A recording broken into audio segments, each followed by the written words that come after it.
Shenanigans.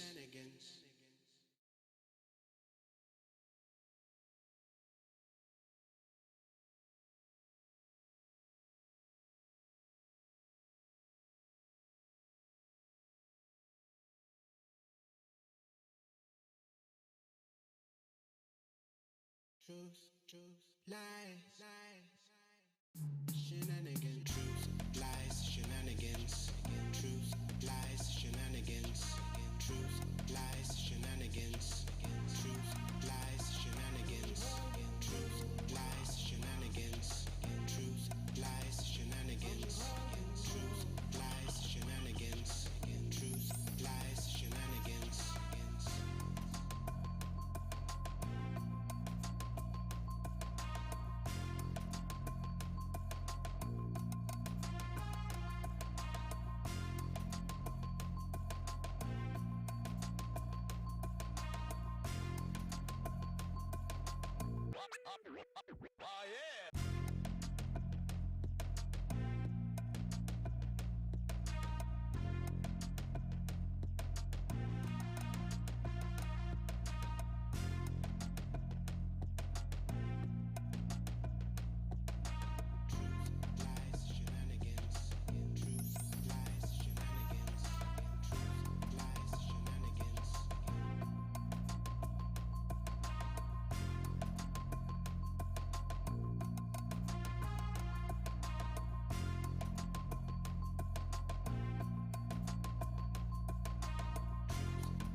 Truth, lies, Ladies and gentlemen, please take your seats. The show is about to begin. shenanigans. Truth, lies, shenanigans. Truth, lies, shenanigans. Truth, lies, shenanigans. Hey, what's going on? Welcome to Truth, a little too close. Lies, Shenanigans, the live streaming podcast, where your favorite hosts bring us some of the most interesting headlines of the week to our panel to discuss. And at the end, we'll ask the question, is this truth, lies, or shenanigans? And of course, we always try to have some fun with shenanigans of our own along the way. My name is Neo Nix, and it's our last show of this season, and we've got a good show for you. With the Delta variant and the anti-maskers making COVID once again rampant in the US, we felt it was important to bring you another COVID Chronicles segment, where we've been speaking to survivors and frontline workers. Today, we have Lauren Novack, a COVID survivor who has been struggling with the effects of long-haul COVID, and she'll be telling you her story today. Then later in the show, our Gianni Storm wants to discuss the Biden moratorium on evictions being upheld. Rob B brings you more of the COVID cesspool that is Florida and Texas. And Lizzie wants to know what should be done about Chris Cuomo, CNN anchor and brother of disgraced New York Governor Andrew Cuomo. And as always, we'll start with a quick fire question and end with Shenanigans the Game Show. But before we get into the show, let me introduce you to our dynamic host for today's show, the professor, journalist, editor, sports intern, mentor at ESPN, Miss Lizzie Enders. Hold on, Lizzie. What's up, everyone? Happy Sunday, fun day. You are getting like the cranky, annoyed, pissed off. I hate everybody, Liz E today.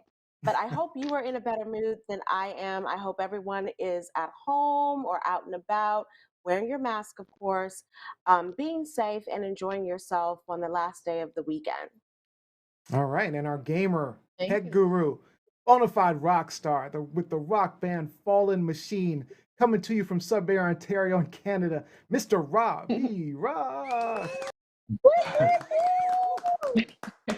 What's up, everyone? Happy Sunday Fun Day. Great to be here. It's been a labor-intensive weekend. Been moving a lot of the wood that was felled on the property, just from the upper level of the property down to the main level, and it's my body's sore. I'm feeling tired. The chainsaw got heavy when I decided to quit today. The problems with Canada. Living in Canada, in the deep woods. Rest today. I'm gonna have an amazing wood pile. It's gonna be wonderful for the winter and just fire for the late winter. nights. Hell yeah! There you go. And of course, our model, actress, college student, and co-host of TLS Unscripted, Miss Gianni Storm. Hey everybody, happy Sunday Fun Day. Like Rob, I've been working hard this week too and preparing for the new school semester, all of this fun stuff and moving. So it's been a long week, but I'm gonna get some rest in today. I might go to the pool. We'll see. I might do something exciting. Gianni, when does school start for you? When's the first day of school? This week, Okay. the 17th. Oh, tomorrow. Yeah, but my classes. Oh, in 2 days. But my classes don't start. So school starts, but your classes don't start till. I got you. Right. Yeah. All right, so Gianni, I got to guest host Unscripted with you this past Wednesday. We had a fun time. Yeah. So tell everyone what we talked about and where they can watch the next episode. I got to be Steve Harvey. I remember that. I had my little fake mustache. But we actually talked about consent, and we talked about rape culture, the thin line between consent and rape. And we also talked about rape with men. Like, well, that sounds weird. Can men be raped? Rape with men. Can men be raped? So yeah, we had an interesting conversation. Neo and I kind of agreed to a lot of things, but I feel like for that one, it was a little, we didn't agree to everything. It's interesting. You guys should watch. Yeah, it was a good, you definitely watched it. There was some really good conversation, very enlightening, and I think that a lot of people need to watch it because you covered a very important topic, because consent is, it's an important thing. It's an important, and if it makes you awkward to ask someone if it's okay, then you shouldn't be doing anything further with it. Even in the middle of means no. But that's the thing. No we were talking about, we were trying to cover, we know that no means no, but we were trying to figure out like the complex, the gray lines, the gray areas of consent. Cues. Yeah, because, a lot of times women don't say no, but they say no with their body language, or they say no with their actions. Yeah. We discussed a few of those things. So it was really good conversation. It's all no. If I'm nudging you, if I'm pushing you, if I'm kneeing you in the groin, that means no. I mean, those. I'm just saying. Some of those can be misinterpreted. That's all. Men just be something else. I feel like they just be past all of that. Yeah. You slam in the nuts. I might get the picture.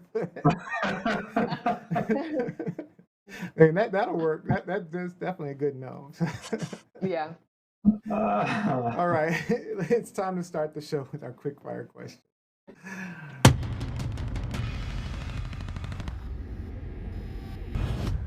All right, so just before the rap group Wu-Tang concert in Colorado with the Colorado Symphony Orchestra at the famed Red Rocks Amphitheater, group member, rapper, and actor Method Man debuted his new brand of cannabis called T-Cal, the same name as his 1994 solo album. He named the 3 new strains Sweet Grease, Free Mac, and Orange Cookie Kush. So my question, if you had your own line of weed, what would you call it, Robbie Rock? We will R-O-K-U. R-O-K-U. Okay, Rock. Lizzie, what are you calling your weed? I mean, since Meth and I have a history, since we go way back, to the days of swapping I lips wish. at the Soul Train Awards after party in 1996. I'm gonna call my weed Lizzie Woo. Lizzie Woo. Lizzie Cute. Woo. All right, Gianni That's actually Storm. cute. That is cute. Mine is Storm Kush. Has a Storm ring. Storm Kush. All right. Storm Well, Kush. mine's pretty straightforward. I just say no, because y'all know I don't mess with none of that stuff. I'd rather be high on life. No. I'd rather be on I high don't life. mess with it either. I don't smoke Yeah, I circumstances. But the question I don't was, smoke. would I we don't call drink. something? I don't do And none of it. Exactly. if I was, I have friends in Colorado who are making a killing off of weed dispensaries. Mhm. In the Oh, beginning, yeah. when they started this process, I would joke with them and be like, "You're nothing but a drug dealer." But at this point, they're no different from a pharmaceutical company. Mhm. They're Yeah. no different Yeah. from a pharmaceutical company. So, I mean, if I had the opportunity, I'm anti-weed. I think it's gross. I think it stinks. Yeah, it does stink. It Oh fucks your my voice god. up. Um, I but love I weed. I mean, realized I that think skunk smells better actually. it offers comfort to a lot of people in certain situations. It So does. if I had the opportunity Yeah. to open up a dispensary to make some money, it would be I Lizzie would. Woo. I Lizzie still Woo. wouldn't open that. Lizzie I'm not Woo. advocating, but I got to be Woo. honest. Much like alcohol, cigarettes, and vaping, I'm concerned about the messages to our youth. If you look at like the advertising, um, like he's using cartoon figures in this image here of him, and he's naming it, Orange Cookie Kush. Definitely creative and very appealing to teens and preteens. So, are we going a little too far with the cannabis craze and delegalization? I'll start with Robbie. No. No. These are just names, and it's like really, I have no opinion on celebrities endorsing cannabis any more than I have an opinion on celebrities endorsing alcohol, food, or clothing brands. Because at the end of the day, they're endorsing a product, and if it's a product that aligns with you, if you are okay with that ethically, then go for it. The shirt, I mean, this is Wu Tang. They've been embracing this kind. It looks like street art. So, and if these are just the names that you've looked at. If you go into a dispensary and start looking at the actual names that are out there, this kind of falls in line with Crazy. everything else that's out there. You have to distinguish yourself from everybody else's brand, but Branding. there's so many names out there. There are crazy. But I think they're clever names, and it's cool that he's got TCal to fall on for himself because that's his. So Gotta say it right. The cow. The cow. the cow, Cow. the cow. I feel like to play devil's advocate is kind of like when people say gay, like homosexual or gay culture, and that's being pushed on people's children. I can understand that because it is marketing at the end of the day. So if you don't like it, like for example, Neo, like my mom, she hated anything marijuana, drugs, pills, alcohol, anything, any type of poison. So yeah, she would hate that too. So it kind of depends. If the majority is saying it's not affecting our youth, um, rather than the minority, then I think that matters. Like majority rules, Neo. Sorry. Lizzie, what are you thinking? I think that we all need to get a clue and recognize what's going on around us. Our youth are not smoking weed, buying weed because Method Man decided to put a cartoon character on his t-shirt and say, "To cow." It's in our What neighborhoods. about like It's in what about when we're it's talking in about alcohol and cigarettes and vaping? well one Are we saying we're not cigarettes advertising cigarettes that these are not you can't advertising to you cannot They publicly are. advertise they're not cigarettes appealing? in the Right. you can't That's their can I I lifestyle, know. though. But the reason, because again, it's regulated more. again Yeah. you cannot publicly advertise cigarettes on television and on the radio and in any market in this country because there is a direct link between tobacco and addiction and nicotine and cancer. That is completely different from weed. That has been established by the medical profession in our country and by the government. Weed is a bit Mhm. different. Weed is a bit different. There's no nicotine or tobacco in weed. And there is a big debate about the addictive properties of weed. Although I do know some folks that are addicted to weed, okay?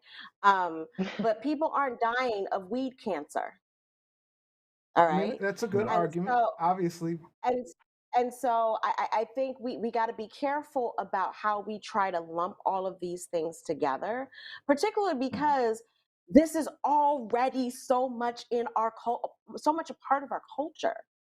Like when I tell you that I don't do weed, I don't smoke weed, I don't advocate for weed, I'm usually the outlier. I'm usually the one who is, you know, different from everybody else in my group.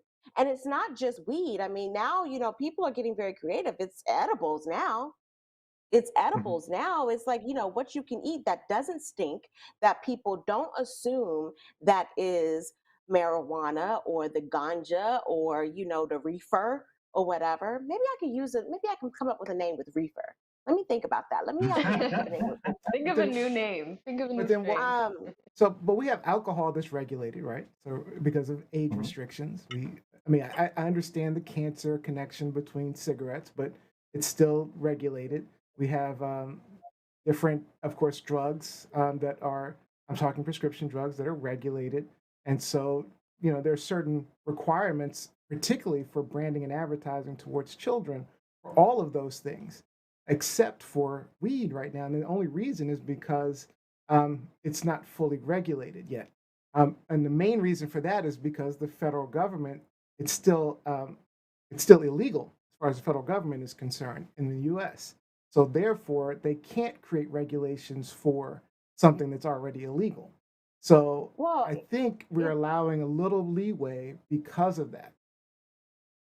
I mean, I think at this Mhm. point there are probably over 20 states where it is legal, to buy certain amounts of marijuana. They don't want you, selling Well, it's pounds and not pounds legal. or It's whatever. illegal. THC. It's not illegal in those states. Decriminalized. Decriminalized. It's not Right. illegal. It's not legal It's legal in Colorado to smoke marijuana. for medical purposes. No, no, no, for more than medical purposes. Mia For said more than and has been for years. Um, and now you just with that people. asinine statement, you made me forget what I was about to say. Mhm. So pick up for me, Rob. I'll think of it. I'll think of it. Yeah. One thing that I, one thing that really appreciate about this marketing campaign, if someone is more prone to go to a dispensary and purchase their wares there, you know what you are getting. You're not getting a product that's been laced with any other product. You are Fentanyl. getting something that is regulated. Exactly. It ties into the fentanyl conversation that we were having last week. So if you market the product properly, the market will balance out the price eventually. Canada is proof positive of that. That when the cannabis prices first came out, when with the legalization, the prices were ridiculous. So anyone that smoked just kind of went, nope. So you're still going to have to seek alternative means to source this product. Yeah. But it's yeah, no, there's definitely benefits to it, Neo. And if we can have advertising for alcohol, and these are party, these are I'm thinking of like the Bud Light commercials and whatnot. It's a college style party. Well, that has greater draw to the teenagers than a cartoon T-shirt. Just saying. Yeah. All right. Also, we have Real to quick. think about the fact that it makes sense to have people in the Black community take control of this and have businesses that promote this because one, young Black people are smoking weed Mhm. as well as young white people. However, the negative stigma only goes Towards to African young Black Americans. Yeah. people. I agree. Like think of Trayvon Martin. Trayvon Martin, when he was killed, it was like, oh, he was a thug, he was smoking weed, whatever, whatever. However, you get a young white boy in the same situation Mhm. and the conversation because it's just weed, Yeah. it's just marijuana. So So, if I, it makes a difference. It yeah, makes a difference. and my thoughts actually is I think the government needs to completely make it legal and better regulated. That's my thought. But Jacqueline Robinson says cigarettes are regulated. There's a pipe and tobacco store in Cleveland Park that sells CBD as well as bongs, hookahs, and paraphernalia. You can buy and grow weed in DC, but you have to have over a certain. But if you have over a certain amount, like a whole brick, considered possession with the Yeah. intent to distribute. Yeah. So, yeah. All Oh my right. God. So yeah, that was good. Quick fire. Lizzie Woo. Lizzie Woo. Let me That was look that up.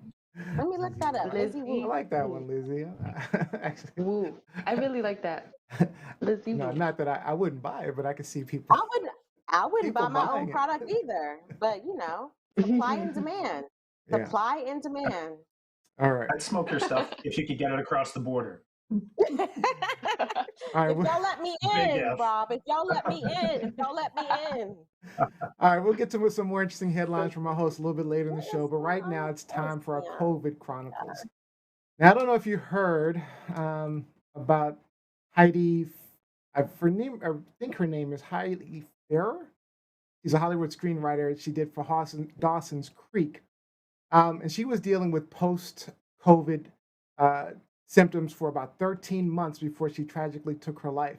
And then there was actor Nick Cordero, who had a long battle with COVID complications until he ultimately passed away at the age of 41. A huge number of people are surviving COVID, but every day are dealing with the after effects of the virus. And today, it's a much more infectious Delta variant, and it's ravaging the country. And the long-term effects of this variant is still not known. So we wanted to bring you a little more truth on COVID in our series we call the COVID Chronicles. There's plenty of lies and misinformation of coronavirus. So Truth Lies Shenanigans brings you the truth. Stories directly from the people that lived it, frontline workers and survivors. This is the COVID Chronicles. Yes. Hi, and today our Lauren. guest is Lauren Novack. Hi, guys. Who is a Welcome, COVID Lauren. survivor, but has had a very difficult time dealing with the long haul symptoms. Lauren, thank you so much for joining us today. Well, thanks for having me, because honestly, I don't think people know about what's going on. It's not really being talked about in the media at all. And there's a lot of people in my shoes. I'm not at all a outlier in this. So it's an important conversation, I think, to have. Well, thank you for being here. Now, first off, I simply want to ask, how are you feeling today? I'm okay today. I think the thing that's really hard about the long haul stuff is that it's very episodic. It's like an episodic disability. And the thing that's hardest for me is what's called post-exertional malaise, which is something that you might be familiar with if you're familiar with anybody who has ME/CFS or chronic fatigue syndrome, where you kind of don't know how much is too much until after the fact. Like, you feel fine, and then you end up, laid up in bed for days with posts of your old symptoms. So I think that's the most frustrating part of it, because you can't predict when that's going to happen, and it makes living your life and going to work and maintaining your relationships quite challenging. Yeah. So can you give us a little background on yourself, your family, what you do? Yeah, of course. I am a behavior consultant at Behavior Vets NYC in New York City. So I work with behaviorally challenged dogs. Our veterinarians are like psychiatrists, and our behavior consultants, me being one of them, are like the hands-on therapists that like do the hands-on stuff with the animals. So that's what I do, and I'm also in grad school. Going back to grad school, I had to take medical leave because of the COVID stuff, and I'm getting my master's degree in applied behavior analysis, so I had to do 360 hours of hands-on work with kids on the spectrum. And that's actually how I got COVID. So the first week of November, I was working with my family. They were the only people I was really seeing, because in my dog work, we had gone completely virtually, but you can't work with a autistic child through a screen. That's very, very difficult, especially if the child is nonverbal. Some of them you can, some of them you can't. The child I was working with, it's not going to happen. And it was the first week of November, and the nanny came in with allergies. Everybody got sick. All 3 kids tested positive, even though none of them were symptomatic. The parents got sick. Most of, regular 2-week go for them, but for me, I just passed the 9-month mark. So You here we just are. passed 9 months. Yeah, 9 months we're and in you're still dealing. 9. So Oh my Yeah. God. can you describe in a little more detail what you've been dealing with since? Yeah, the first 2 weeks were, I have to say, nothing like I've ever experienced before. I had the flu once when I was 15, and it was not like that. I live in Manhattan. I'm in a 700 square foot apartment. I can basically see my toilet from my bed, and walking from the bed to the bathroom, like my muscles would be on fire as if I Wow. was like doing too many squats at the gym. I passed out on day 4 and went to the hospital. In the Oh my shower, just God. passed out. They didn't admit me. So, I was considered, it sucked. It was a terrible 2 weeks, but I was considered a, mild case. This wasn't a severe illness. They don't really consider you severe unless you're admitted and like in the ICU, needing like really intense supportive care. So what happened really is like on week 3, once I was out of the quarantine period, I went back to work, but I just didn't really have the stamina. I was really tired. I just like really couldn't do it, really out of breath easily. And I was sleeping all the time. And I actually called at the end of week 3. I was like, this doesn't seem normal. And I had heard about the long hauler stuff, because my mom she's really good about keeping up to date on everything. And I called here in New York, Mount Sinai started a long haul clinic. And I called them and I said, what do you consider a long hauler? Like week 3, like you're getting over a big virus. I don't expect to feel 100%, but this feels like more than that. Right. And they were like, well, and this was at the end of November. And they said, well, our first opening is in February. Wow. And I said, okay, I'll just make an appointment and hopefully I can cancel it. Like, let's just get on the books just in case, since there's a 3-month wait. And unfortunately, I needed that appointment. I didn't see a pulmonologist until April because that's how backlogged everybody is. So, and I Especially was, in New I was, York. Because in New York, they especially were in New like, York, what, 1,000? we got Yeah. slammed. What was it, like 1,000 a got- day that were dying in New York? Yeah. It was so bad. Yeah. But the thing that's really bad, I feel very lucky because I was in the second wave. And by then we had tests, like I have a confirmed positive test. I know I had it. And at Mount Sinai, they weren't taking long haulers who from the first wave because they didn't have confirmed positives. And there were so many people in need of care that I think they had to like filter somehow. But there were these people suffering from March of 2020 who still hadn't gotten an appointment by the time I was seen in February of 2021. So my diagnoses include vagal neuropathy. So your vagus nerve, just neuropathy of the vagus nerve, which is also the vagus nerve. Where is that? Yeah. Your vagus nerve controls pretty much like everything, like your breathing, your heart rate, all of that sort of stuff. Gotcha. All right. Respiratory, like reactive airway disease, which is pretty mild in terms of like lung stuff. I'm on an inhaler. That's okay. I just finished 8 months of respiratory rehab. And POTS, which is postural orthostatic tachycardia syndrome. So I'm in cardiac rehab right now, and also MECFS, the chronic fatigue syndrome. Wow. So it's just like a mishmash of all of these things that I'm sure they will have like different labels for, eventually once there's more and in time, there's probably going to be like, chronic COVID new illnesses that we've never. Type C. Yeah, exactly. Right. So I have all of these like labels for stuff.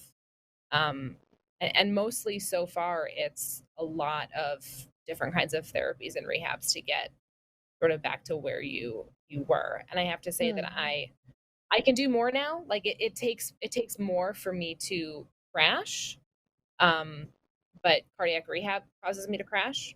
The first time they increased me at cardiac rehab, I had symptoms for a month. I was in a wedding 2 weeks ago, and I paced myself as much as I could. I mean, I said yes to this wedding before any of us in the United States even knew what COVID was, right? Like this wedding was postponed.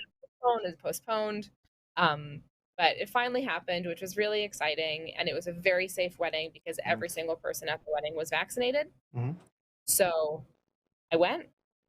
And I drank like 5 liters of water. I didn't drink any alcohol. I sat down whenever I could sit down. I didn't talk to people in the morning. I stayed in my room. I did my breathing exercises. I didn't dance. I did everything I could possibly do.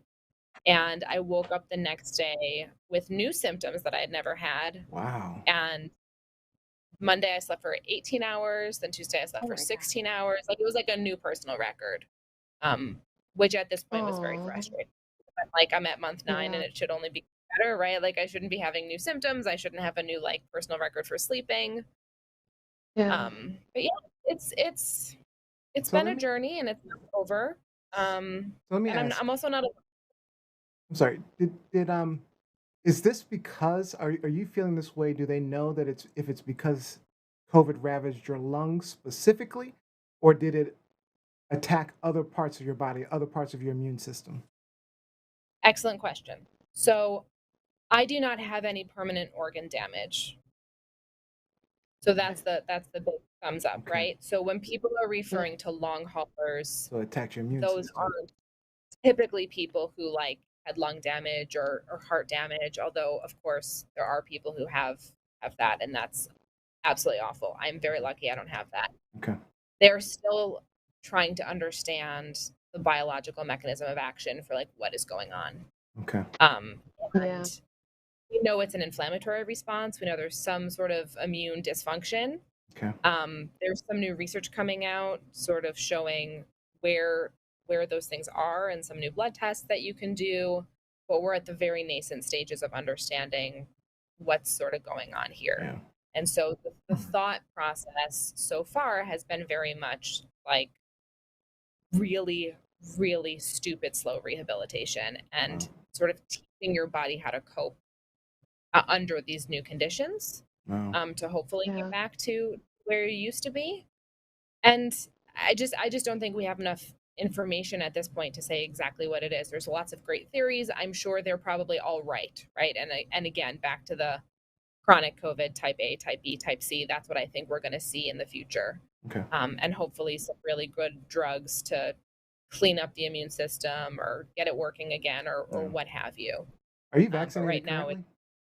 yes, Okay. yes, sir. I'm vaccinated and I'm like thinking about going into the pharmacy and begging for round 3 because they just approved it for You're people like who me. are severely immunocompromised. And I know long haulers are considered like mildly immunocompromised. And I want to be like, don't you have enough for me? Can I have a third one? You know. Yeah. So Johnny, vaccinated. you have a question? Johnny Storm. Yeah, I wanted to ask if you personally dealt with any like mental health symptoms or any mental health Good question. situations. I'm sure you have, but how have you gotten through Yeah, that? If you have. that's a really good. That's a really good question. There is a really lovely support group by Body Politic. There's a whole Slack channel, and there's even one of the pages on that Slack channel is a mental health resource page because it really is rough. Wow. For me, I cannot even describe what the fatigue is like with this, and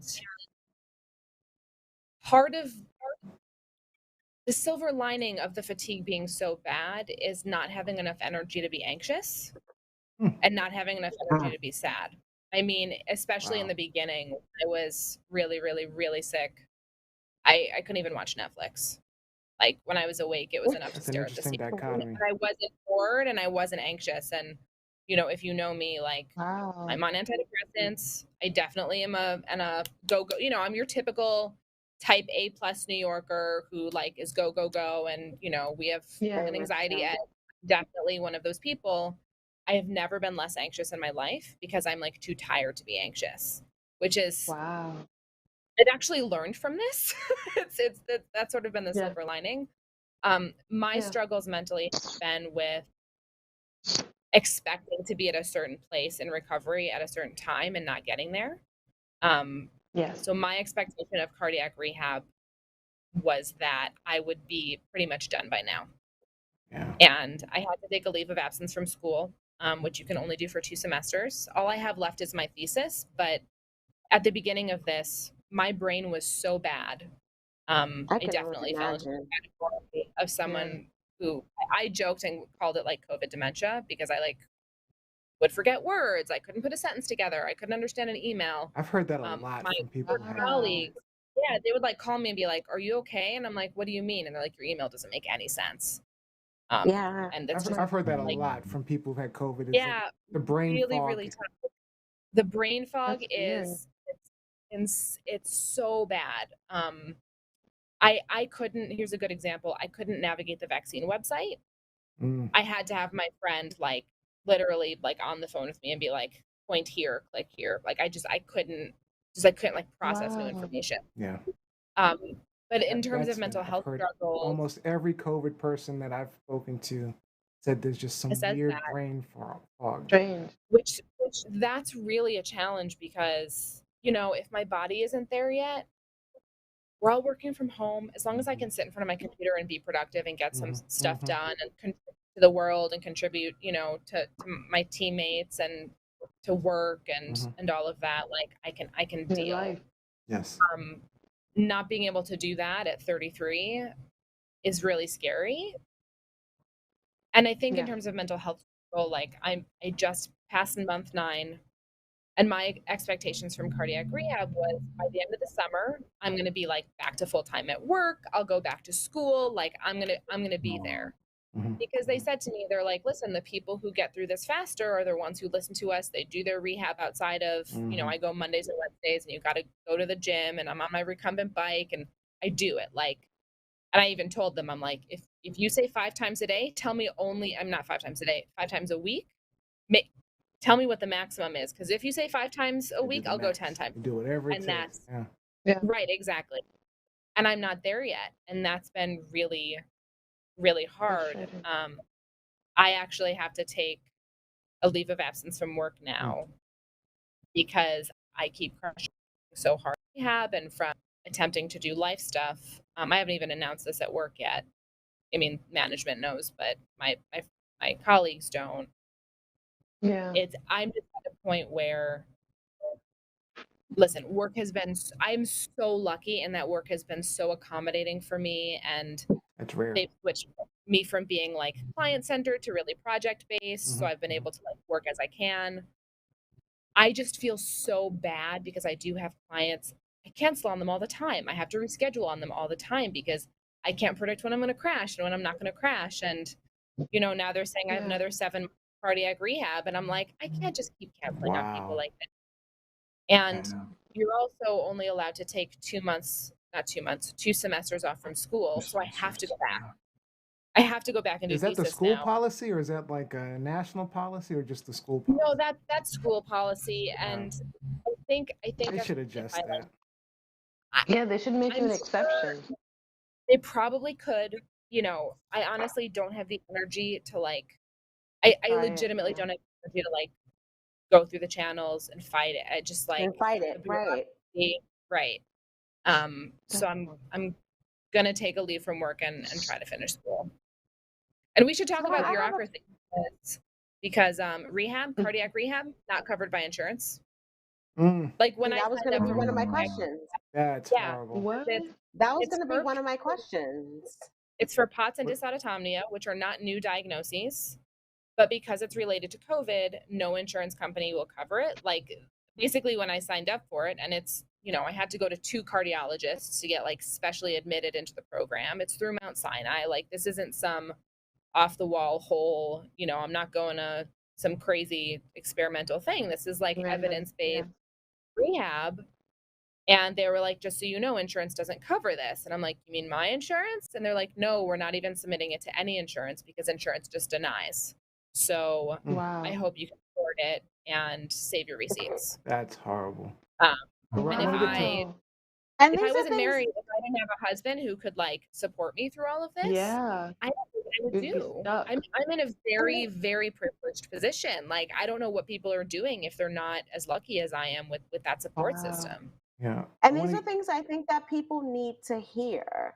The to. people who are Yep. so frivolous or who think that, it's not a big deal, it affects so many different aspects of your life.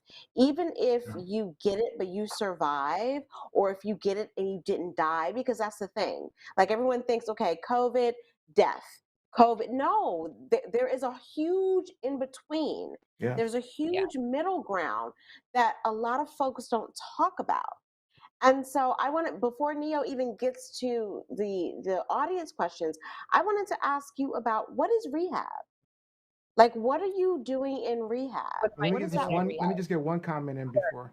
I just Yeah. want to read Karen Andrew Thompson. She said, "I talked with a friend this past weekend who had COVID, and he talks about the brain fog. Brain Yeah, fog. he says the only docs that understand are the hospital doctor and nurses, but not his primary care doctors." Mm.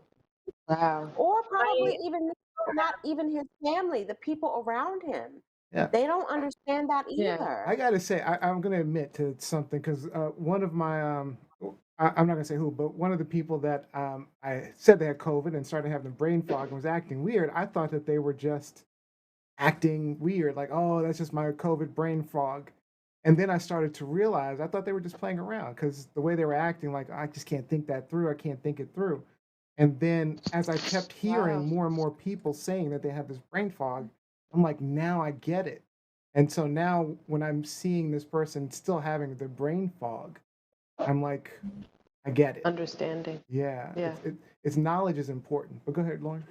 Yeah. Thank you, Lauren. Lizzie's question. I know I think that's an important thing to bring up too. And when you talk about primary care physicians, again, I'm in the second wave, so I had the benefit of not being those first wave sufferers who were going to their doctors and being like, I'm experiencing X, Y, and Z, and being told, oh, you have anxiety, go take a Xanax, Mm, Ugh. right? Which is what everybody experienced in the first wave, and we didn't really know that this was a thing yet. And mhm. so I think that's why the support groups were formed. Um, but to talk about rehab and Lizzie's question, like, what does this all look like? I think I'm really fortunate because I don't even have to deal with my primary care physician. Like I'm in the Mount Sinai, like long COVID system. Which is great. And even within that system, my biggest sort of wins have been the doctors outside of that system. So even within the system of like, this is the long COVID center, Wow. they also still don't know what they're doing, but they will listen to you and they'll try things and, they're learning as they go. So, my first therapy that I did was speech therapy because what happens with vagal neuropathy is that your vocal cords close. Mm, Ugh. It's Ugh. Oh, part of, and it's Oh one of the reasons God. you weren't getting oxygen. My oxygen was in the low 80s for like 6 months. mm, And part of the reason is because upon any exertion, your vocal cords just like clamp shut. And so that was actually really fast rehab. I have to say, like 3-4 weeks, and I was feeling so much better. You just kind of retrain your vocal cords to open up. The Yeah. other thing that I'm just finishing up now, which is like a 7 or 8 month program, is reteaching your body correct breathing patterns. So there's, Yeah. if anybody wants to look it up, you don't even have to go anywhere for this. The doctors at Mount Sinai actually worked with an existing group called Stasis. So if you look up Stasis Performance, you can sign up for a free class to teach you proper breathing patterns. And then they have literally months and months and months and months of exercises. So the exercises are different every day, but it's focused Wow. on teaching you how to breathe and then eventually increasing your diaphragmatic and lung Is capacity to speak. stasis And performance? Stasis. Yeah, I think it's stasisperformance.com. Let me look. yeah, very easy to find. I went to Stasis Performance right away, and there was a nice pop up. The app is coming soon. Yeah, but they're Okay. they're great. So if anybody had COVID is having work, trouble with breathing, that's something that anybody can just go on and start that process themselves. And I actually think it's been a really good and really helpful grounding program to do, because you start and it's maybe 30 minutes a day. Like you start 10 minutes 3 times a day. And the breathing work I do now, it takes 2 hours. Whoa. So you really, like, you're really, I spend all my day doing rehab exercises, honestly. Wow. And then cardiac rehab for the dysautonomia, for me, it's all recumbent, because what happens when I stand up is my heart rate skyrockets. And I also have tachycardia randomly. So, I could be sitting here and my heart rate could just skyrocket by 50 beats per minute for no reason. So you start with everything recumbent, because the issue is that your body's having trouble pumping the blood back up to your heart, lungs, and brain. And that results in a lot of dizziness, sometimes fainting. Certainly, I don't think it helps with the brain fog if you're like blood flow. Your brain is not is not Yeah. On top of that, yeah. So it's mostly work recumbent strength work. And I started with 15 minutes on a recumbent bike. I'm 11 weeks in and I'm up to 20 minutes. Wow. So that's how slow it is. And Wow, it's not that it's do. It's not that I'm like on the bike and I'm panting and I'm like, feel like my muscles are, Right. my legs are going to fall off because I'm working so hard. It's that, when they pushed me from the first time from 15 minutes to 18 minutes, I was symptomatic for a month. So it's not that it's so hard to do. It's that it's the after effect. And it's It so could when you're in hurt, cardiac rehab, Because your immune that's system's very still responding, it's still responding. And Wow. reacting. what we think is happening, or what the researchers think is happening, is that like whatever's happening in the immune system is happening in the endothelium, which is the lining of your blood vessels. So once you get things growing, things get sort of kicked up. That's one of the current hypotheses.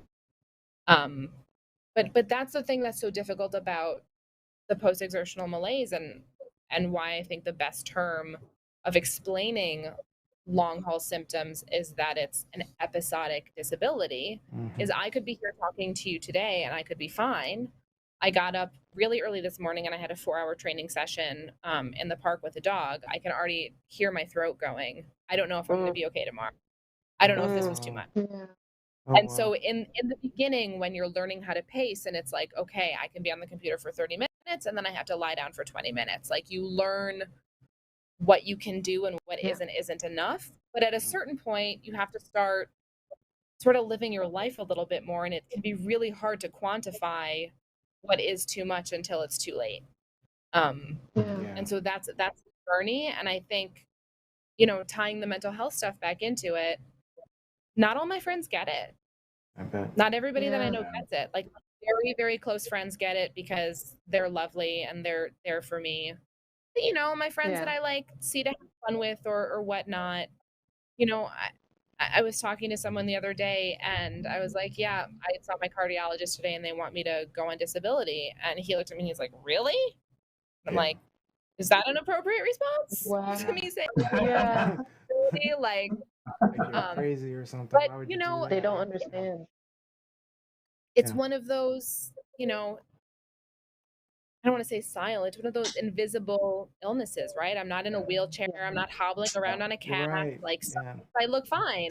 Right. So And you look healthy. You look healthy. Yeah. I look so much better than I used to. And frankly, I sometimes question if I'm insane. Like when I have bad days and good days, I feel like my body is gaslighting me because I have days where I got this. I could totally do thesis. Why am I going to take time off of work? I could totally do it all. I absolutely can't. If I tried to do that, I'd be back in bed for 18 hours. But let's get a like question. you feel like that sometimes. Yeah, questions. I'm going to stop talking. No, you're fine. You're fine. Let me get a question in from Rob B. before we run out of time. Yeah, just thank you for sharing all of these details about your journey. And I guess my question is, with all of these symptoms and effects, how has your family role changed since everything started? That's a really tough one. And that's tough because when you're in a partnership, it's really supposed to be give and take. And right now, I really feel like it's all take, take, take, take, take. And I'll be honest, there are times that I do things and I know I'm going to crash afterwards. But I'm just like, Yeah. if I don't do this, like, it's just not like, I have to do this for my husband. I have to support him in this way, especially, my husband has an air conditioning business. It's been a brutal summer. Of Oh, course, yeah. all of us humans, like, I'm not the only person going through stuff. He's going through stuff too. And, we're actually in the middle Oh, of a bathroom renovation that was supposed to be done, and we're living without a bathroom right now. So, yeah, I push myself yeah. sometimes because I wanna support my husband and I love him, and he's he's been wonderful. And have we had talks about it? Yeah, I was terrified that he was gonna resent me, and, I'm, like, having a really hard time with all of this. And I think Yeah. he sees how hard I'm working on this. Like, he sees how hard He's I'm seeing working your to try to get frustration. better, and he also Yeah. sees that I physically can't get out of bed for 18 hours. Wow. He knows that it's not Sees it all. it's not like I'm not, like, making this up, and he knows me very well. Like, he knows that I'm not the kind of person who's just, like, gonna milk it. I want to Of be course. out there doing Yeah. stuff. I wanna be, you know, walking the dog. I wanna be, I wanna be doing all of these things, and that's sort of one of the things I said to him when I was like, I really think I have to take time off of work because first of all, there's no way if I don't, there's no way I'm going to be able to be a partner in any aspect, Mhm. right? Right, Yeah. right, But I don't right. know. I'm Yeah. I'm lucky because he's so supportive, but that does work Challenge. against you with your mental health struggle because you want to be Yeah. a part of a relationship, not just like a little leech that's like support me, thank you. Yeah. Um, That's a Oh, tough feeling to yeah. deal with. Yeah. We're That running is. out of Yeah. time, unfortunately. I just want to get to some of these comments online because we have a bunch. There's a bunch of questions as well. So I'll get to the comments first. Daria Winter says the body is fascinating in the way it functions. I wholeheartedly agree. The body is magnificent creation, absolutely fascinating. Um, um, Jose says COVID scares the shit out of me. Uh, Totally different lifestyle, a complete overhaul. Um, Olivia says this story is why I'm so frustrated with the government or regular people that talk about the death numbers. Death numbers are not the only thing. Let's talk about people living with COVID. Those are the true numbers that continually, yeah. Um, Mike Winter also says it's makes actually, I think this is a statistic. About 20% of people who get COVID will end up as long haulers. 20%. Wow. And Oh, I've wow. I've been waiting for this research to come out, obviously, for 9 months, and we finally now know, unfortunately, that the vaccine doesn't do anything to protect you against becoming a long hauler. Mm. Right. So Yeah. Yeah. you don't want to Wow. die. It does an excellent job of protecting against very severe illness and death, but it doesn't, unfortunately, do anything to protect against long COVID. And I think So that's been one of my biggest frustrations is that the conversation is always about or often about who has COVID and who died from COVID, right? And not what's been going on in between. And I Yeah. think this is an important conversation to hear. Like, okay, yeah, you can get it and you can survive, but how well are you living after surviving? Like, what are the long term effects? And it pains me to sit here and hear you talk about what's been going on. And have they given you a timeline of when this is could possibly be over? My cardiologist said that on average, it's taking long haulers about 9 months to get through cardiac rehab, Mm. and you probably won't be 100%, but you'll be much more functional. So I don't know that there's a timeline to like you're yourself again. I don't know that that exists, and I think it also probably differs from person to person. I'm sure there are people who, Sure. 6 months after are totally fine, and there's people who, you know, got got COVID in March of 2020 who are long haulers who are still suffering. So Yeah. it really varies. But there's no guarantee. I think it would be easier if there was a guarantee, right? Like if you can see the light at the end of the tunnel and you're like, okay, this sucks, but it'll be 15 months and I'll be fine. That's a little easier to deal with. It's the It's the uncertainty of like, when am I going to be myself again? When can I live my normal life again? That's really a challenge. Yeah. Well, Lauren, Yeah. unfortunately, we've run out of time. But I'd like to ask you if you could just take a minute to say any final words to anyone. Also, if you want to acknowledge anyone, you can take the time to do that. I just want to say, everybody get vaccinated, wear your masks, look at, your risk versus the benefit of what you're doing. And I'd actually like to give a shout out to an epidemiologist who I think is doing a really wonderful job following all of the up-to-date research. If you go to yourlocalepidemiologist.com, she does a fabulous job. She sends emails, or the newsletter that you can follow her, or you can check her out online. Really dissecting the latest research, everything COVID related, so that you can make good risk assessment decisions for yourself and your family. And I just think she's doing excellent work, and everybody should follow her. Wonderful. All right. Well, thank you so much, Lauren, for joining the podcast and telling your story. It was, Thank you, my dear. yeah, we Yes. do Thanks for having appreciate it. And we're going to me. check in with you. We're going to definitely have Lizzie check in with you and see how you're doing. Yes. Keep up with you. Bye, guys. All right. Happy last Thank show. you so Wish you all much, the So Lauren. much for joining that. Happy last. Bye. Thank you again. All right.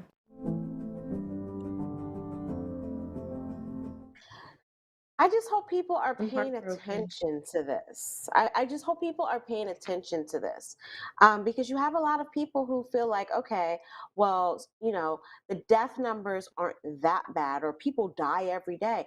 It's not about just dying. It's also about living, how you live after getting this particular virus. Like, we saw Marcus Eason, who Yeah. was on our show a year ago. He had fingers amputated. He was on a ventilator for 15 days, had 2 strokes. Like, this is no Yeah. joke, people. This That's is right. no joke. Absolutely not. All right. Let's get to our hosts' topics for today. That was that was a lot. Heart That was heavy. powerful. Yeah. We actually have more Very. COVID stuff to talk about, so let's get into it. Truth, lies, shenanigans. All right, so let's see what our hosts have for you today. If you've never been to TLS before, each week our hosts bring you headlines and news they want to discuss. That host will tell everybody what's going on. Then our lovely panel will talk about it, sharing their unique points of view on the question until we see our friend Gingy, who was a little early. And that's when we know time is up. And it's time to hear from you. And we'll take your online comments and questions. At the very end, we'll check with the panel, see if they think this was truth, lies, or shenanigans. For podcast listeners, you can always join in the conversation live every Sunday, 4 p.m. We stream all major platforms, YouTube, Facebook, Twitter, at TLSLiveShow. All right, let's get to it. We're starting with Gianni Storm today. Looks like Biden's moratorium on evictions is moving forward. Tell us what's going on, Gianni.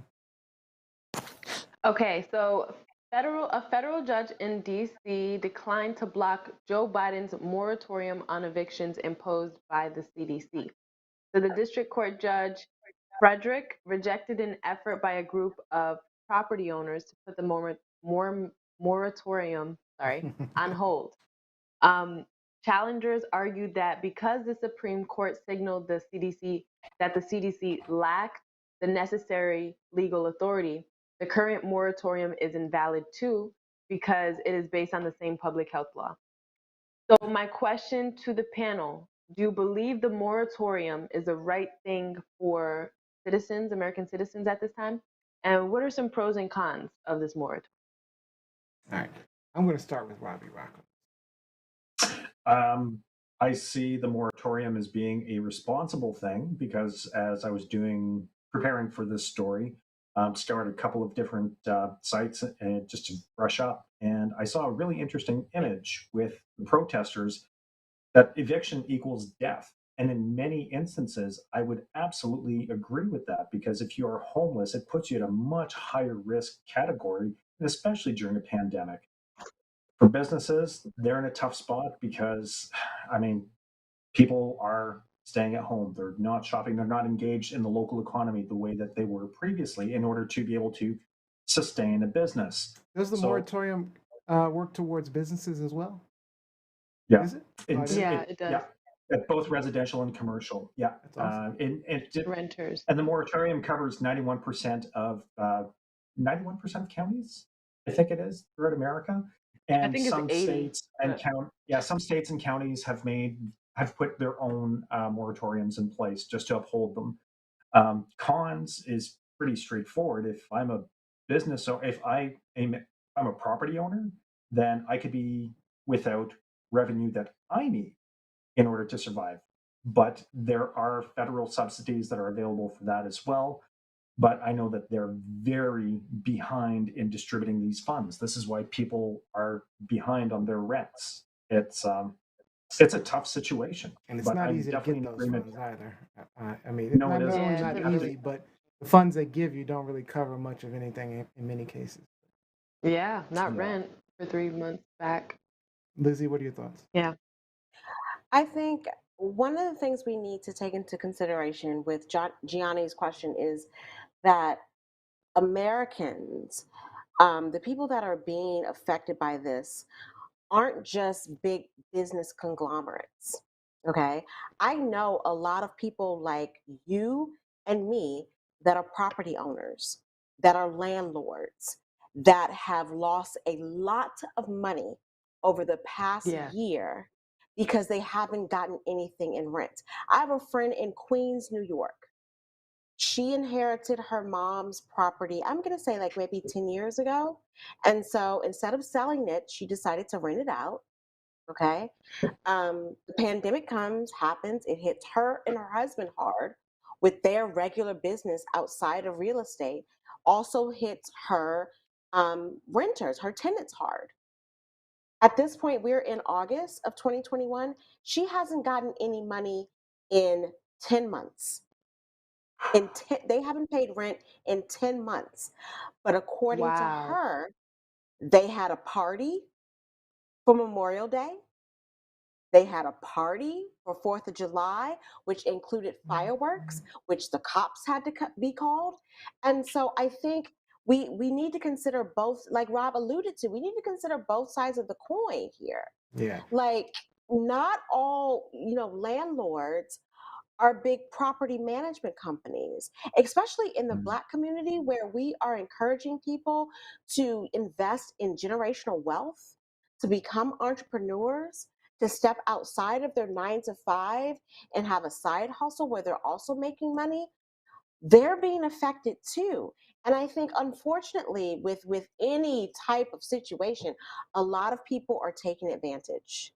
Yeah. A lot of Yeah. people are taking advantage. And so I understand the moratorium. I get it. I get it. But at the same time, I'm just like, but what do we do for the other side? Because the moratorium on mortgages ended early July. So if you're a property owner, you're not getting any money, you're not getting any break right now. I know I live in a very expensive apartment in Washington D.C. and we started getting emails from the property management company. I'm going to say like maybe 6-7 months ago, encouraging people to apply for the government funds that will help you pay rent. That's another thing. Like, a lot of people aren't applying for funds that can help them. A lot of Yeah. people are mismanaging those funds that can help Yeah. them. A lot of people aren't applying the funds that they get to rent. Mhm. And what everyone doesn't understand, the moratorium doesn't mean an alleviation. Right. You still have to pay once Yeah. everything ends. And so that means you're going to be 6, 7, 8 months in 8. for rent, plus all of the interest and late fees. Like, there's a lot that goes into this. And It's I true. just think the government needs to step in on both sides and kind of figure out a middle ground that could be beneficial to both sides. But Both. also, Yeah. some renters, I'm not saying all, some renters need to start taking responsibility, because there are a lot of people out here who think that this is a free for all Mm-hmm. and that they don't have to do anything, that they don't. I've seen it. I've seen That it. too. Look at your social media posts and people boasting about shit. Yep. And so that's why I'm just like, I feel, because Li- you know, Lizzie, you and I are. are we about to agree again? It's Are we about I to don't know agree what again? the hell is going on lately. We're I mean, absolutely agreeing. We're absolutely agreeing. when the lockdown, when we first went into the lockdown for the pandemic, I had two jobs. Okay, I was a professor at Howard, which was paying me nothing, so I had to take on a second job in the service industry at a restaurant, and you know the service industry shut down immediately. And so, because of that, I was furloughed and qualified for unemployment. So, unemployment for the first 6 months, maybe a little bit longer in the US, was $888 after taxes, $888 per week, right? For the average person the average person in the United States, that is kind of more than what you're getting from your regular job, unfortunately. Right. Doesn't sound like a lot, but it's kind of more than what you're getting for your regular job. So I was still working at Howard, getting my earned unemployment. So I was able to pay my rent for months. Yeah. I was able to pay my rent, but unemployment, it ends.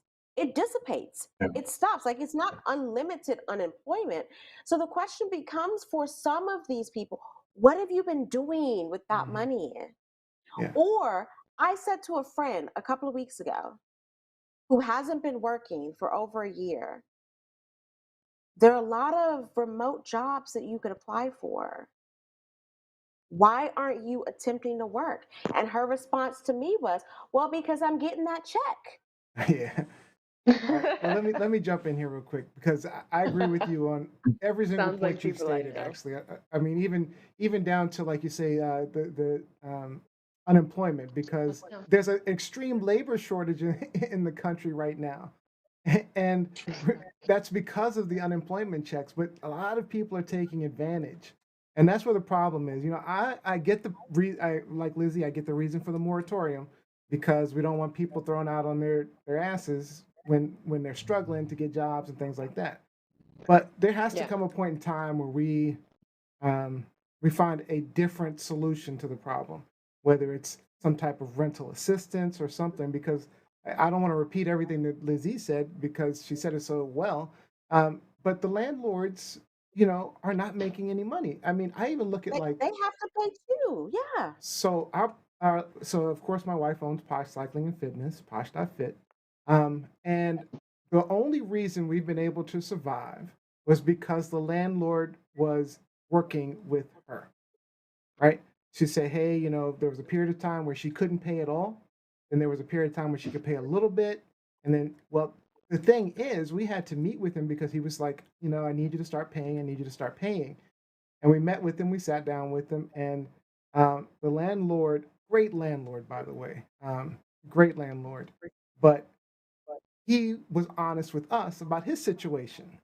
Exactly. And he told us Exactly. that he has a cash flow issue because he also has his own business. He's a dentist, and his dentistry business dropped, so he can't supplement, you know, his commercial business as well. He can't pay for the bills there because his whole dental business died, and he has a huge cash flow issue.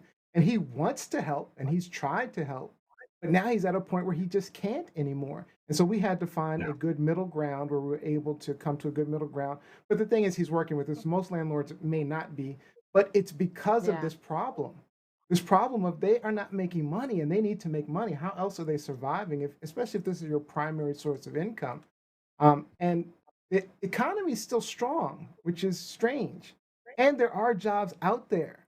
So there comes a point in time where people can pay their rent. Actually, they just need to find the position. Some people may not be able. There are certain situations, and I think the government needs to start looking at specific situations and helping those individuals. That's what they should be doing. If you're going to set aside money, Yeah, they set should. aside money for specific situations and help those specific situations. When you have to decide between paying rent or groceries or your lights, there's a problem. That's Right. when the And you need to be government able to or show that somebody that's should the case. Right. step in. At Yeah. this But you also point, need to be you need to be proactive, I think, in helping yourselves. And my God, I feel like I'm sounding like, a old decrepit Republican here. But at the same time, it's just like, the government is only responsible for you up until a point. Right. That's true. But And what if people there don't is have online skills and they're more like trade workers and their trade can't be like if they go out, there's not a lot of work how did anymore they, because how of did they, that. how did they find that trade job to begin with? Like, you have to True. network. It's 2021. You have to network. Adapt. You have to Adapt. you have to adapt and keep up with the times. And the And economy's again, good, and there listen, are jobs. I'm telling you, I've there are been jobs. for Yeah, a anyone lot. who There are. thinks that, I'm speaking from a position of privilege. I was down and out before the pandemic. Okay? Before the Yeah. which is why I had a second job, because I wasn't being paid well at my primary job and the bills kept coming. I had just moved to DC. I incurred a whole bunch of debt when I moved here, didn't have a job that was paying me for months. So I was like, okay, well, no one's going to pay this debt for you. You have to figure out how you're going to do this for yourself. You got to be Yeah. about that You do. hustle. And I think a lot of Yes. people during the pandemic have taken the situation for granted and aren't about that hustle. But we need to also understand that landlords have bills too. Yeah, absolutely. Landlords have They do. bills too. Like, you're not a landlord and you are just a part of the supreme uber rich, and you don't, you can just own these things and you're taking all of these money. No. Like, every person that I know that owns property is a regular motherfucker. Yeah. They're regular. Regular. They're regular. And this is something that I thought about when my mom passed away, and we had the opportunity to, after the reverse mortgage, we had the opportunity to buy the house outright and potentially rent it. I was like, I want no part of being a landlord for this very reason. I don't have the income to supplement people who cannot pay me rent. I don't have that. And I think people need to start understanding that landlord does not mean XYZ company. It's people like us who are also landlords. So this is affecting everyone. And I'm not against the moratorium. That's not what I'm saying at all. What I'm saying is everyone needs to do their part. And I think it Renters needs to be done included. better. I think the moratorium Renters, needs a little more exactly. thought. Done better. Yeah, it Renters needs and more thought. government included. For sure. Renters and government included. But you can't Yeah. just be sitting Yeah. out here doing nothing, not trying to help yourself, thinking, well, I don't have to pay rent this month. I'm not going to have to pay rent. You don't have Yeah. the right to live on a property for free that you don't own. It can't be just moratorium and go. That All right, mindset is an issue as well. That's true. let's get to actually, this was a pretty hot topic. Let me. So Ernest Cooper says, "Great point, Lizzie. Landlords are Jack and Rob says, landlords are sometimes left holding the bag. They want to get rid of shitty tenants and can't. That's often." Yeah. Mike Wolf, mortgages should also be forgiven. Banks can take care of themselves. Now that I agree with. Banks And like I said, banks can figure the that out. moratorium Oh yeah, that's for true. mortgages, the moratorium for mortgages ended in That's true. July. Now that should Property be addressed. owners are at at a standstill. The banks will survive. Wow. I mean, you don't have to, even if it's like a longer period of time, the banks will do just fine. Especially after we they gave them will. a bailout. Right. And even during recessions, the banks seem to be able to post profits and pay their dividends and pay their bonuses. They always find a way. Insurance companies too. So you know what? Instead of paying it to the execs and to the shareholders, pay it back down to the people who are putting the money into your goddamn system that enable you to keep becoming ultra rich. Yeah. It's This time is to what stop people- becoming ultra rich and just take care of the 99%. Yeah. So when we were younger, and my sister, Jacqueline Robinson, who's Yeah. watching this, my dad used Real to quick. say this to us all the time. The two main bills that you need to pay in life, rent/mortgage, he considered those to be the same. Rent/mortgage, so you can have a roof over your head, and your electricity bill, so you could have lights inside. Yeah. Everything else is Power. kind of like, okay, you get it how you get it, but you need a place to live, and you need to be able to see where you're living. And I don't think a lot of people are understanding that. I So Yeah, those are appreciate the vital. moratorium. I appreciate the more, because I could have taken advantage of it, but I'm like, no, I work. we're running I'm short going on to do time. this. So But I we could have got to too. do better. The yeah. government and people, we have to do better on both sides. All On right. both sides. So Daria Winter says it's sometimes easy to make these comments about the poor. See the numbers of children who will be on the streets, about who are going to be on the streets without heat this summer. That's something. I mean, she makes a good point. And again, I don't think any of us are against the moratorium itself. We just think it should be No, Definitely done not. better but itself. Um, Yeah. and Mike Winter says labor shortage is not because of unemployment checks, sir. Talking to me clearly. That's a fallacy from the right. Liz's anecdotal evidence suggests that we don't know if the majority of the people who refuse to go back to McDonald's for minimum wage for 39 hours and no benefits.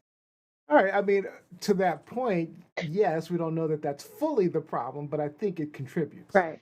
I think it definitely is a contributing factor. And Latoya Blakely also says that I can't judge those who would rather collect unemployment too harshly because most people who do go to work, especially in those perilous times where going to work means potentially exposing yourself to vulnerable loved ones to COVID, aren't paid enough by these companies to even afford the basic necessities. Worse still, most of these Yeah. companies can afford to pay people a livable wage and don't. Yeah. All right. Exactly. All let's, right. Very let's well just look said. for remote What jobs, we, people. There are tons what of are we remote calling this, jobs out guys? Is this there. truth, lies, or shenanigans? Yeah, there are. Truth. I'm going with truth. No shenanigans here. Oh, you got Shenanigans. shenanigans. All right. Lizzie. Lizzie's calling shenanigans. Everybody else Shenanigans. has got truth. All right. Shenanigans. She's calling some shenanigans on that one.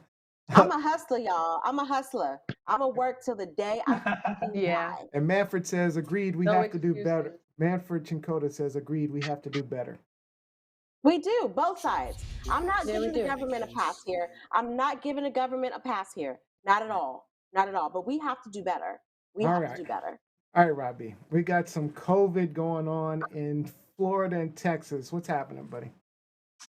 Well, it's more in the schools right now. So, Florida Governor Ron DeSantis mandated last week that school districts cannot require children to wear face masks. Just a few days into the academic year, though, hundreds of students in Palm Beach County, Florida, have been told to go into quarantine because of COVID-19 cases at their schools.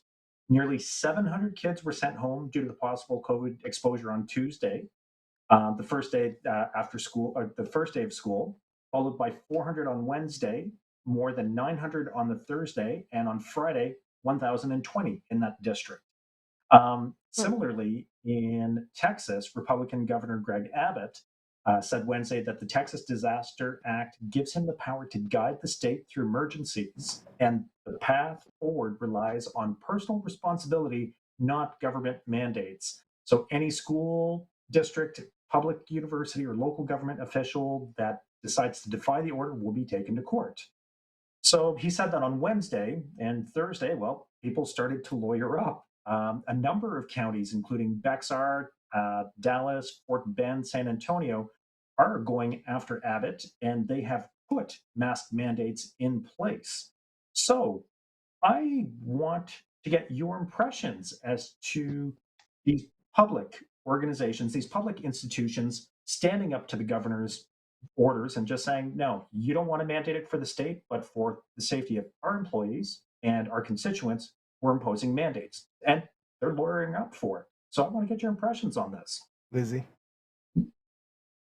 Listen, so you guys know that I am no longer teaching at Howard University, um, but I still have a lot of friends teaching there, loved ones teaching there, including Daria Winter, who is about, the semester starts in a week.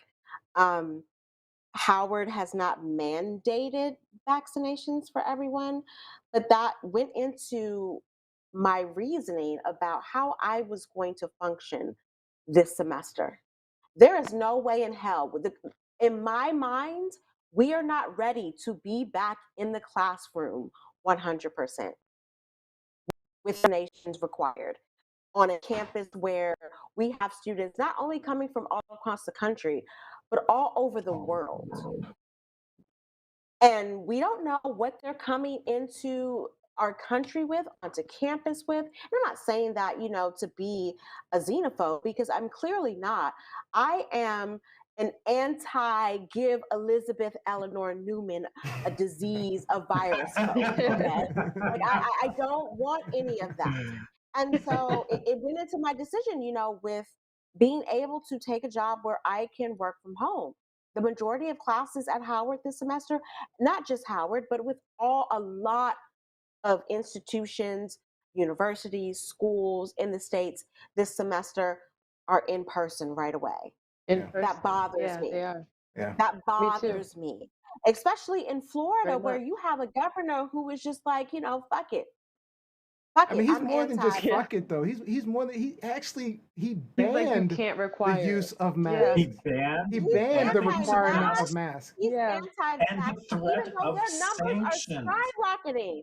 Even though their numbers are skyrocketing. So props to the Yep. teachers, props to the Fucking educators crazy. for taking a stand, because he's not the one that has to be in close proximity to these students, to these I mean, he's potential just reaching. carriers. I think he's just reaching out to his constituents, the Trumpers and stuff like that, because he knows these damn bans on restrictions of masks is not going to hold up. That's some nonsense. But it's Yeah. mindset, because they're in the camera telling people one thing, but behind the scenes, being the first to get the vaccination, being the first to get treatment. So I don't understand. You guys are fools if you're following this guy. Props to all of the educators, all of the people who are of sound mind in Florida who are like, no, I'm not putting They're up with still, this. even those are few and far between. Johnny Storm, what do you think? I feel like it's a good idea that the teachers in the schools are standing up. But I feel like that's kind of been happening. Like even in Atlanta, when there were no mandates and no mask requirements, businesses and certain private owners were still requiring it. So I'm not really surprised. I think it's a smart idea, especially with those numbers. That's ridiculous. Yeah, quarantining for sure. What do you think, Robbie? I just feel like we are we're spiraling. We're doing a Benjamin Button, if you will. We're going backwards. With the kids that are on quarantine. But I don't understand. Even other GOP countries, other GOP states have, at least said, okay, hey, we're going to figure this out. Let's start getting vaccines. Let's start wearing masks, because they're seeing the numbers go up. Florida and DeSantis just don't care. Same thing in Texas. Doesn't care. And same thing in Texas. Same thing in Texas. I'm sorry, were you saying something, Yeah, Johnny? Go ahead. You were about to say something? I think I was talking about, it wasn't really about Rob's question, but I remember the article said something that the kids that were quarantined weren't allowed to participate in school, even virtually. So That's right. That was one of the caveats. Is wait. So they don't have the proper that was systems a in place. So consequence? these kids, no, it's not it's not a consequence. It's that they don't have the supports built into the system. So these kids have been told to quarantine for 2 weeks. They're not allowed to return to in-school education, but virtual education isn't an option that's available to them. So they're falling behind while they're at home because of DeSantis. Horrible. All right, Robbie, you have 30 seconds. You want to give it to Lizzie? You want to pass it? All right. No, I just wanted to add on to that, because with my class of the School of New York Times, I have students all over. And so some of them started school early last week. And I was like, oh, are you guys in person? And the 2 kids from Texas said to me, there is no virtual option. You have to go in there was no virtual option for them, which I was just like, how is that even possible? But it's Texas. Yeah, it's Texas. Weird. Olivia says, Lizzie, love the sign. Lizzie, she loves your sign. Jose says, think of the children. Latoya Blakely, she was really, really talking it up this one. So she said, SMMFH. I can understand the level of stupidity that goes. Shaking my motherfucking head. That's what she said. Shaking my motherfucking head. Y'all that don't know. Okay, what Lizzie said. Said, WTF? How the hell does someone this stupid keep getting reelected? He said, "I'm loving the It's defiance, Lizzie." beautiful. Mhm. But And also, she's too, I've always been pissed off that everyone always talks about the protection or how do we keep the students safe. What about us teachers? What about us educators? Like, no one is Yeah. advocating for our safety at all. Nobody Always ever pisses me does. off. all right. Always We're pisses really me short Yeah. on off. time. I wanted to get to more of those comments. Sorry about this, guys. We're running out of time. So we're gonna get straight into our next topic. Truth, Oh, lies, before we go, shenanigans. truth, lies, and shenanigans. Oh, Truth and shenanigans. Um, Oh, yeah, shenanigans from DeSantis and them. Yeah, I'm just gonna say shenanigans. damn that DeSantis Bama. is That crazy. Bama. All right, Looks Lizzie, you like want to him. talk about Chris Cuomo, who's the brother of Andrew Cuomo, the disgraced governor from the state of New York. New What do we want to talk York. about? So first of all, disgraced governor from the state of New York. So this is the second. Again, I can't emphasize this enough. This is the second governor of New York within the past decade who's been forced out or who has stepped down because of a sex scandal. The first was Elliot Spitzer. He was sleeping with the prostitutes, got caught on Lord. tape talking about whatever. Now we have Andrew Cuomo, son of, former, governor of New York, No. Mario Cuomo, right?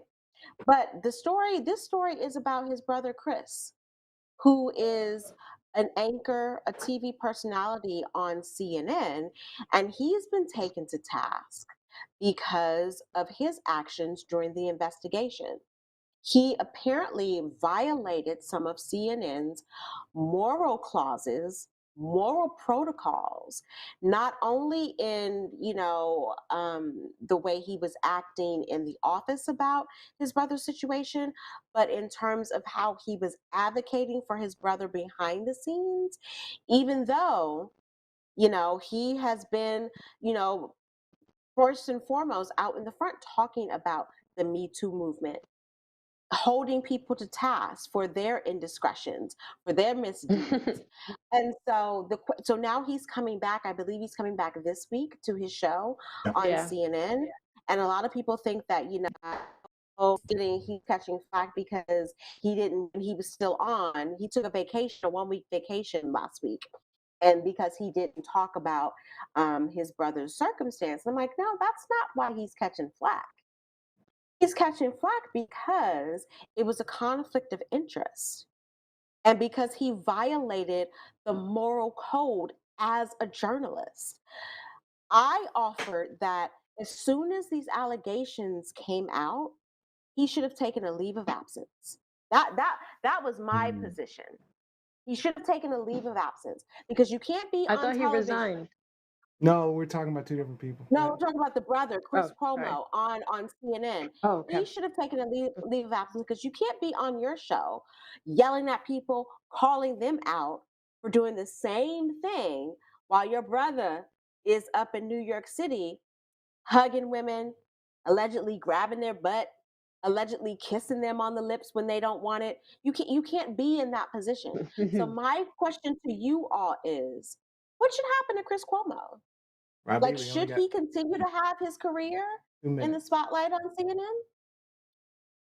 I think that he should. I mean, he lost his objectivity. He behaved as a protective brother first, maybe in denial, whatever his motivations were. But you're right, Liz. It's at the end of the day, it's a breach of ethics. It's a breach of conduct, and CNN should hold him accountable to that. But should it ruin his career? No, I don't think so. Should he be canceled? No. For stories that hit so close to home, have another reporter take the reins so that the show can remain objective. Because just being related to a person of influence does create a conflict because you would have a loyalty to that individual, providing they had a healthy relationship, which I guess they kind of did because he's trying to look out for his bro. All right, John. Yeah. Minute 30. Yeah, along the lines of what Rob's saying, I don't think that he should ruin his career, but maybe he can find somewhere else. Like maybe he doesn't have to be a part of CNN. Maybe he can find he can have a podcast or something like a different something else. Hey, we'll take I you. feel like, yeah, we'll take you, Chris. Or go to Fox News, which isn't actually journalism but entertainment. That's true. Yep. I mean, as Or far as that I'm part. concerned, I'm with Rob B on this one. I don't think he needs to be canceled for it. I mean, he just happened to have a brother No. who was who But birds was of a disgraced. I feather. mean, sure, he So probably did a few extra things because it was his brother. I get it, but I mean, but at this point, now, whatever reprimand you feel he should have, give it to him. But I don't think it should ruin his career at all. Again, as the only journalist on the panel, he violated CNN's policy when they told him to shut it down. I like Chris And you Cuomo. can't, and it doesn't matter if you like I biased. him. keep I don't watching. dislike him. I don't dislike him. I keep watching. But He he's violated totally journalism he conduct. violated policy, and he's not credible anymore at this I point. Like, disagree you with can't be True. on your I disagree. you can't be on your show yelling, screaming, giving the business to other people in the same situation when you gave your brother a pass and you were trying to get your brother off. So yeah, if it were my network, maybe I'll put you on the entertainment beat, but you certainly wouldn't have a show that was, interviewing politicians Nah, or I real hope he news stories. continues what he's doing. I Real, think he was go to doing Fox some Like really good change his stuff. You can sit up change there his with Tucker job. Carlson. You I can sit think up he was there with doing. I Tucker think he was doing some Carlson. really good stuff. Yeah, for TV. entertainment. No. Go to He's entertainment not tonight. Tucker Carlson. Let's get to these You can go comments. to entertainment tonight. Benny Love Shell says, I really feel that some of these calls for Chris to resign or lose his career are ridiculous and a bit of an overreach. I'm with Benny on this one. Jacqueline Yeah, Robin says, again, you guys aren't journalists, but I'll accept your opinion. that doesn't You guys matter. aren't It doesn't. journalists, I can still have I'll a accept your similar. I can still have opinion, an opinion. I have to be a journalist. To but have you an opinion haven't on. taken the oath as a journalist. That's my point. I But still. He I'll broke a take your rule. opinion. I mean, Yeah. Yeah. I'm cool with. And let's be real. Let's be real. We would be singing a different tune if he were a Republican. I don't know. Defending. It would depend on how we would serious be- the situation We was. would be Because singing if it were like a tune. continuous issue, like I mean, this is a one-off basically. It's not a one-off. A one-off isn't several women. Okay. Well, no, It's I'm not not talking Leo would about. say- No. I'm not talking about Andrew Cuomo. I'm talking about Chris. Chris. Oh. But it's a big one-off. It's a big one-off. I'm talking about Andrew. I do not respect anything that Andrew did. I do not condone any of that. Jacqueline Robinson, CNN is notorious for advocating and promoting trash people.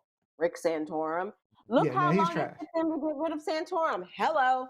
All right, Olivia says her husband and her Robel wonder how his brother covers the story. Then she Googled it and found his statement, and she laughs.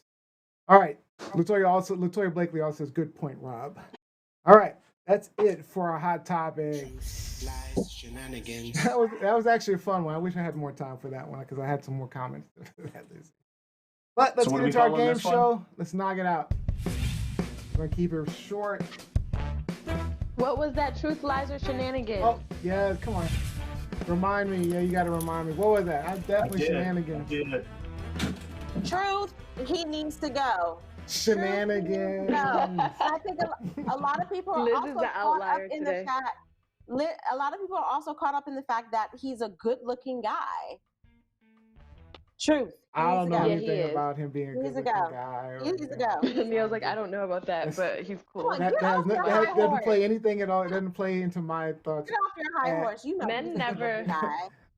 You know he don't look like Pookie on the corner. He's a good-looking guy. It doesn't play into it at all. Attract. So, all right. So we are playing quick and dirty.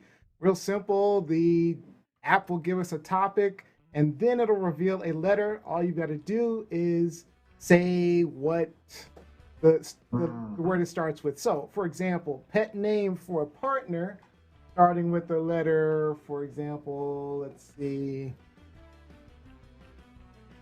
A. Asshole. Ass hat.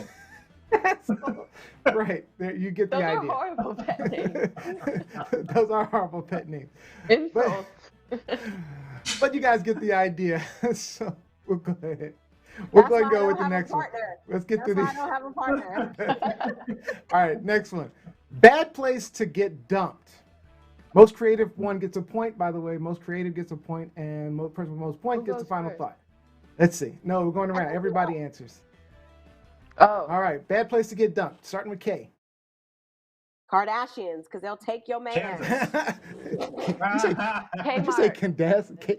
Kmart? The Kardashians, because they'll take your man. I'm going with Kardashians. That gets a point. That one gets a point. That's a good All one. That's a good answer. That was. Kardashians. The next, let's see. A girl should be classy and what? And blank. A girl should be classy and blank, starting with the letter J. Juicy. No, that's horrible. Juicy. Ooh. Classy I don't know J and words. I'm gonna stay with I juicy. guess Juicy gets it then. Juicy. Yeah, what's Yeah. the J word? What's the J Yanni, word? Juicy win. Yanni gets a point. Classy and juicy. Girl should be juicy. All right. Okay, Mel, you hear how he said that? You hear how he said that, Mel? Yeah. All right. A way to a man's heart. Starting with the letter G. Ganja. Ah. Ganja. Anybody else? Starting with the letter G-string. Gumbo. Oh, I like G-string. But you know what? That's a whole other Oh, conversation. G-string. Do the guys want the G-string or the ganja? Oh, They want weed Which or one? they want the Can't other? be both. that's just both. All right, I'm going First with one, then G-string. I another. like G-string Go better. with So, G-string. Go all right, with 1 point all the way around. All right, this is for the win.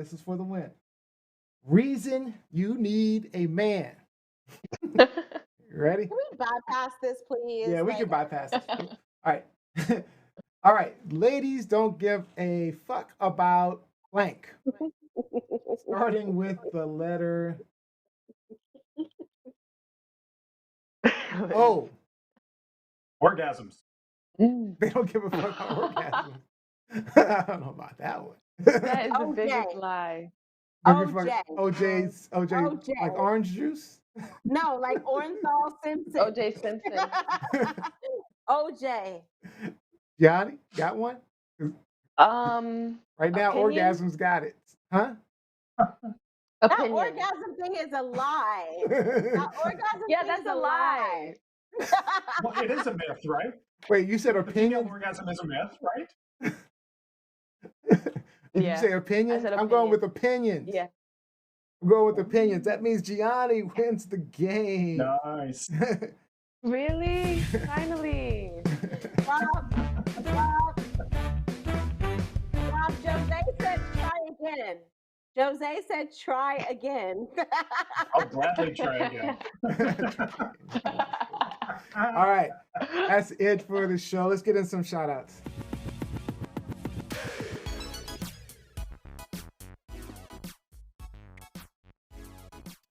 All right, Gianni Storm, shout outs. Shout out to Olivia E. I love you. Mwah. And shout out to Lauren. I really feel horrible about your story. And it made me really think about, like, I believe I had COVID for a brief time, but it made me just really put in perspective and be humble about everything. So thank you, Lauren, for joining us and telling us your story. It looks like Latoya Blakely agreed with opinions wins. Robbie Rock, shout outs. This is our last show for a couple of weeks, so I'm going to leave everyone with a thought. Don't let others bring you down and laugh as often as you can. Some people are like slinkies. They don't really serve a purpose, but they still bring a smile to your face when you push them down the stairs. Cute. Kind of like a solemn shout out to the Burke family. Ironically, with the COVID Chronicles today, I had a friend who passed away this week of COVID. So shout out to the Burke family. Oh, you know, you're in my thoughts. Hugs and kisses to you all. And, you know, we'll get through this. We'll get through this. Already hear that. All right, my shout out is to you, Gianni. We've got big things planned for our upcoming new season. There's a lot of work that needs to be done. I had a packed week, and Gianni really helped me keep things moving. So I really appreciate your efforts. We've got a lot more to do, but I just wanted to thank you and give you a good shout out. So I appreciate you. Thanks, Neo. All right, and our final shout out goes to the winner of our pet shenanigans. Jose Vanderlei posted her beautiful gray cat Henry sitting on the counter, comfortably Henry. inside a plastic container. I mean, he is leaning and chilling. With the caption, Henry is chilling in great. my favorite spot. I also liked Liana Jones's puppy Shyla. So to see all of our beautiful pets or post your favorite pet's photo or video, make sure you join the TLS Pet Shenanigans Facebook group. The photo with the most likes and comments gets a TLS shout out every We got a single week. turtle on the run, y'all. We got a turtle on the run. That was funny as well. Right now. That was hilarious. All right, so that is officially all the time we have for today's show. I'd like to thank all of you guys for joining us. We hope that you maybe learned something, gained a new perspective, even got some things off your chest. We will be taking a short break as season 3 returns on Sunday, September 12th, 4 p.m. Eastern Time. But keep tuning in each week. We'll be sharing our favorite moments from past seasons, like Sunday, it'll be me. The following week, Gianni Storm and Olivia E. will be live with you on Sunday, going totally unscripted, taking questions and commenting on some of the more interesting TLS topics. And then it'll be Rob B and Jose, the Rob B and Jose show for the Labor Day weekend on the 5th. Yay. Lovers Lane, Lovers Lane, Lovers Lane. Don't forget, every Wednesday, 8 p.m. Eastern Time during the break, Gianni Storm and Olivia E. will be going unscripted. And so you don't miss a second of it, make sure you subscribe, follow, and share at TLSLiveShow, TLSShow.com. And Gianni Storm, you get to close us out with our final thought. Take us home to Hazel Valentine. Take us home. Yeah. Yes, I never win. I forgot. Since this is yes, that part too. But since this is our last episode for the new season, I want to thank every one of the hosts for letting me be on the team. It feels like a family, and I really truly learn a lot. Like, seriously, it makes me a better person. Sometimes I reflect and I think, like, what would Lizzie do? Or how would Rob see this? Or how would Neo see this? So I want to thank you guys for that. And Olivia and Jose, I love you guys. And I feel like, thank you. Thank you. I just want to thank you guys. That's what I want to take time for. Sorry. All right. No, we love it. We love you, Gianni. You've been a great addition, so we do appreciate you. All right. Thank you so much to Lauren Novack for joining us. Please continue to get better. Gianni, Rob, Lizzie, and all the people behind the scenes. Ness? What's Jose, up, man? Olivia, What's up? You remember that moment? You remember that moment? Most importantly, thank you for joining us, and we will see you in September. All right, guys.